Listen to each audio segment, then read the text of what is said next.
हजुरलाई यस च्यानलमा स्वागत छ। आज म केही प्ले स्टोरका यस्ता टिप्सहरू लिएर आएका छन् जुन तपाईँको डेली लाइफमा अत्यन्त महत्त्वपूर्ण हुन सक्छ। भिडियोलाई अन्त्यसम्म हेरेर साथ दिनलाई, भिडियो मन परेमा लाइक शेयर र सब्स्क्राइब गर्नु नभुल्नुला र कति पनि ढिलो नगरी अब सुरु गरौँ। प्ले स्टोरमा चाहिँ विभिन्न एप्लिकेसनहरू हामीले देख्छौँ र कुनै एप्लिकेसन सर्च गर्ने बेला धेरैवटा एप्लिकेसन आउँछ अनि त्यो एप्लिकेसन आइसकेपछि कुन डाउनलोड गर्ने कुन नगर्ने कन्फ्युज हुन्छ। हामी डाउनलोड गर्छौँ अनि फेरिबाट त्यसलाई इन्स्टल गर्छौँ होइन, चेक गर्छौँ। त्यो गर्नु पर्दैन अबदेखि।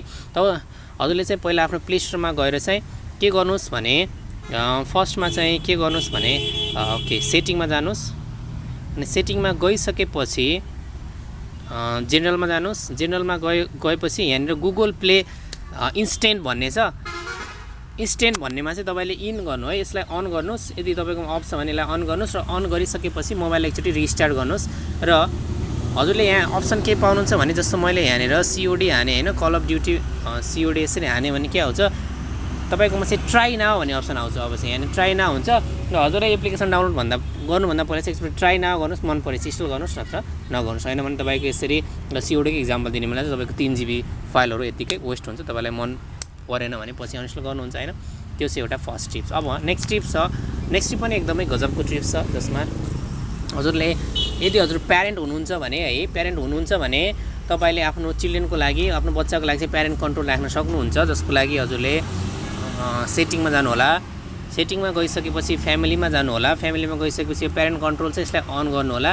यो प्यारेन्ट कन्ट्रोल अफ हुन्छ हजुरको, यसलाई के गर्नु होला अन गर्नु होला। र अन गर्नुभयो भने यसरी अफ थियो, यसरी पिन क्रिएट गर्नु होला। यो पिन हजुरको बच्चालाई चाहिँ थाहा नहोस्, याद राख्नु होला। र यसरी हजुरहरूले यहाँनिर चाहिँ रेटिङ राख्न सक्नुहुन्छ। जसलाई चाहिँ 18+ को रेटिङ, हजुरको बच्चा सानो छ भने 18+ को एप्लिकेसनहरू नआओस् प्ले स्टोर भन्ने चाहनुहुन्छ भने 18 16+ होइन 7+ आफ्नो बच्चाको एज अनुसार राख्न सक्नुहुन्छ र यसरी सेभ गर्न सक्नुहुन्छ।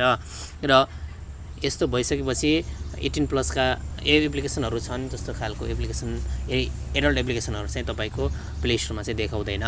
र नेक्स्ट अर्को टिप्स छ तपाईँहरूलाई। जस्तो यदि हजुरको बच्चा फ्री फायर पबजी जस्ता यिनीहरू बाइङवाला गेम्सहरू टपअपवाला गेम्सहरू खेलेर चाहिँ पैसा खर्च गरिराख्छ होइन, हजुरको पैसाहरू वेस्ट गरिराखेको हुन्छ भने त्यसको लागि तपाईँले कन्ट्रोल गर्न सक्नुहुन्छ। त्यसको लागि तपाईँ प्ले स्टोरमा जानुहोस्, सेटिङमा जानुहोस् अनि सेटिङमा गइसकेपछि यहाँ अथेन्टिकेसन छ। अथेन्टिकेसनलाई तपाईँले बायोमेट्रिक अथेन्टिकेसनलाई यसलाई अन गर्नु होला। यसरी अन गर्नुभएपछि तपाईँको गुगलको पासवर्ड माग्छ। यसरी बायोमेट्रिक अप्सन राख्नुभयो भने तपाईँले फिङ्गरप्रिन्ट अथवा फेस लक जे राख्नु भएको छ त्यो चाहिँ चाहिन्छ। यो भयो भने चाहिँ प्ले स्टोरबाट चाहिँ अनलाइन एप्लिकेसनहरू बाई हुँदैनन्। यसको मतलब पैसा तिरेर हुने एप्लिकेसनहरू चाहिँ के हुँदैनन्,